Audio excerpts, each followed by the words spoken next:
আবারও চলে এসেছি ভাই আমার লাইফের একদম সত্য ঘটনা নিয়ে। একদম সত্য ঘটনা ভাই, আমার সাথে ঘটেছে, কারুর সাথে যেন না আর কোনোদিন ঘটুক, কোনোদিন না। সে কি লজ্জা রে ভাই, সে কি লজ্জা! কি বলবো, ব্যাপারটা হলো আমার পাশের বাড়ির চম্পা বৌদিকে নিয়ে। চম্পা বৌদি সত্যি ভাই আমাকে প্রচুর ভালোবাসতো, প্রচুর। কি বলবো, কারণ আমি চোখে দেখতে পেতাম না তো, প্রচুর ভালোবাসতো আমাকে। তাছাড়া বৌদির তো কোনো ঠাকুরপো ছিল না।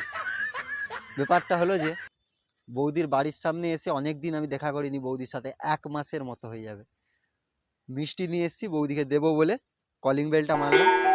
বৌদি বলে এই সময় কে, বাড়িতে কেউ নেই। বৌদি ভেবেছে কোনো ভিখারি এসেছে নাকি, এই জন্য বলে বাড়িতে কেউ নেই, যাও, এখন কিছু হবে না। আমি বলি বৌদি আমি কানু।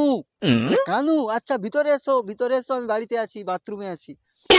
বলে তো আমি যে বাড়িতে যে একটা মোটা চেয়ারে মোটামুটি বসলাম। বৌদি দেখি কিছুক্ষণ পরে ল্যাংটো হয়ে আমার সামনে চলে এসছে।